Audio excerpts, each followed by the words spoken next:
Thanks very much, Chris. And now I guess we've covered the three main streams in terms of looking at the challenges and opportunities. So from a regulatory policy trade reform perspective, a digital trade and digitization perspective, and a liquidity and finance perspective. So whilst we've still got many attendees still on the webinar, we'd like to have a quick poll. What do you believe is the biggest challenge around MSME financial inclusion in trade? Digitalization, trade policy and regulation, liquidity, or other? It's also worth mentioning that we will be launching a paper very shortly with the WTO on some of the biggest challenges from a digitization and technology perspective when it comes to SME access to finance, particularly in emerging markets. So it will be a bit of a hand guide onto some of the latest, newest technologies from artificial intelligence, blockchain, machine learning, and really look at what policymakers can do to address embracing some of these technologies to help bridge that MSME access to trade finance. So now I'm going to end the poll, and here are the results. And Chris, I'm actually going to go over to you for your comments on the fact that actually it seems like trade policy and regulation are one of the biggest issues here.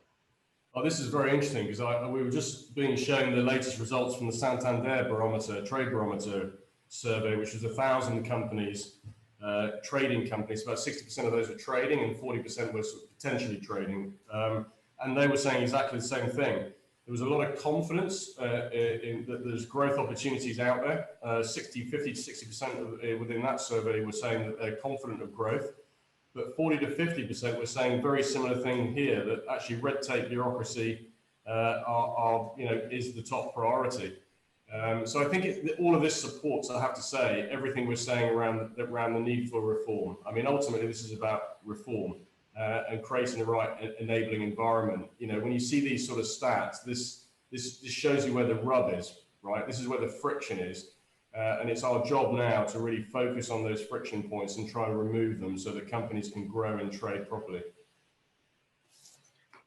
And George, over to you. I mean, liquidity being the second biggest challenge. What are your thoughts on this? So I mean, liquidity is the lifeblood. Trade liquidity is the short-term dollar liquidity in particular, because international trade is denominated in dollars. That is the lifeblood of trade finance for all traders, for all merchants. It necessarily, you know, the international exporter wants to be paid immediately. They deliver the goods, and the African buyer always needs, you know, 6 months to pay so that they can receive the goods, distribute them, you know, and pay back through their cash conversion cycle. So liquidity is absolutely crucial, and it's usually dollar liquidity. I did see something earlier on the chat, you know, talking about Nigerian FX liquidity constraints from the central bank, and that's absolutely spot on. There are, you know, substantial issues, particularly in Africa, and that affect particular economies more than others. You know, around their foreign currency reserve import cover for paying dollars out for trade finance. I think the CBN, you know, is actually doing a pretty good job, but there is still, you know, there are still problems there, you know, with liquidity, and those problems just get a lot worse when you're not dealing with tier one banks and global corporates. So yeah, I mean, I'm unsurprised. I personally think that all of the issues that you've listed as alternatives are actually linked and causal, but liquidity is a very big piece of it. Thanks very much, George. And now we'll move on to our final part of the session, the Q&A, and please feel free to ask questions directly using the Q&A functionality or the chat. Nana, I actually have a question for you, which was sent through earlier. What are the practical uses of technology to address resiliency challenges? For example, the need for digitization. Yeah, I think it is the most interesting topic these days. And during pandemic, one of the key concerns was the digitalization.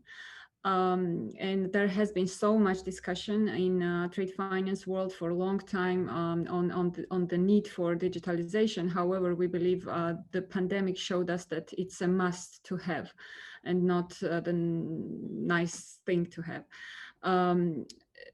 So we faced lots of challenges and difficulties when the pandemic happened. Difficulties on physical delivery of papers in many countries during the lockdown period caused issues and delays both for delivery of actual goods and the related payment obligations. So it created lots of confusion as well. And we felt that we had to increase awareness also and share the possible solutions to the industry. We organized a joint webinar with ICC back in May. This event was very well attended, mostly by our partner banks. During the webinar, ICC shared latest available guidance notes and practical suggestions on digital trade. Also, representatives of digital trade finance providers shared already available solutions in the market for the consideration of the attendees. On our side, in Trade and Supply Chain Finance Program, for example, what we did is we just very recently have successfully completed our first credit guarantee transaction using distributed ledger technology with Standard Chartered and Bank of Investment and Development of Vietnam. It was a letter of credit transaction conducted over the Contour network, a blockchain-based open industry platform, and involved shipment of goods from Thailand to Vietnam. Transaction also marks the first cross-bank LC between Vietnam and Thailand, completed using a blockchain platform. So this platform can cut the time, risk, and effort involved in letters of credits for trade transactions.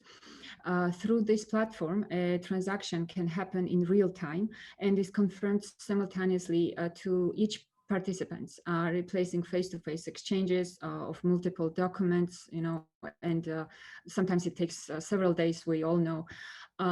So right now we are analyzing the lessons learned from this pilot transaction, and we are hoping to increase usage of such solutions for our core credit guarantee product. We truly believe that all trade finance players should move in this direction as soon as possible. So that's the practical use that we applied. Thank you, Deepesh. Thanks, Nana. And Claire, I'm going to ask you a question that's been asked on the Q&A. There seems to be a rapidly growing technology ecosystem around trade and supply chain finance products. Why has this not been adopted with haste by many banks, given the significant prize in the market? And what are the key teething issues that they're facing in terms of adoption? I think it goes back to our original points around the cost to serve model, right? And traditionally also then using the ways of underwriting in traditional ways. So look, we are working in the initiatives that we've already undertaken, and the one we did in Africa, we worked with some local banks in Kenya, but we are also very much working with large banks and large non-bank financiers who are absolutely looking at new ways of doing this by using data and being plugged in. And if you think about it, it's not for those types of financiers who are probably financing the FMCGs today as part of their portfolio. So they then see this as a natural extension of supporting those large companies by supporting their supply chains. And because the large FMCGs are demanding that financing isn't just happening at the large supplier level, actually that is proving a real push for the larger banks and the international financiers to because they look at it then from a whole ecosystem, not just down at the MSME.